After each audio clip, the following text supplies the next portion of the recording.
Nah, Rob dan Sumi, saya akan mendeskripsikan sedikit kondisi di luar sana. Saat ini ketinggian air masih kurang lebih sekitar 70 cm. Nah, ketinggian air saat ini hampir mencapai lutut saya, dan kondisi seperti ini hampir terjadi di setiap rumah yang ada di desa ini. Dan bukan hanya desa ini, namun hampir di seluruh rumah yang ada di kecamatan, yang kurang lebih sedikitnya 100 rumah yang ada di kecamatan ini sudah terendam air.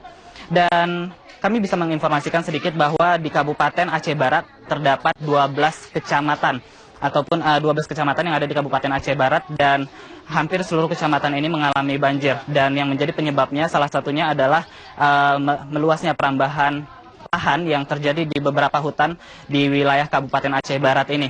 Dan kami juga mendapat informasi bahwa luas hutan Aceh saat ini berkurang 40% dari sebelumnya 60% luas hutan di wilayah ini. Dan ditambah lagi pada tahun 2013 lalu muncul SK Menteri Kehutanan nomor 941 tentang ubah kawasan menjadi bukan hutan.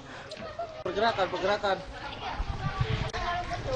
Ya, untuk sementara demikian yang bisa kami laporkan dari Aceh Barat. Kembali ke Anda di studio. Baik, terima kasih. Andika Bakti untuk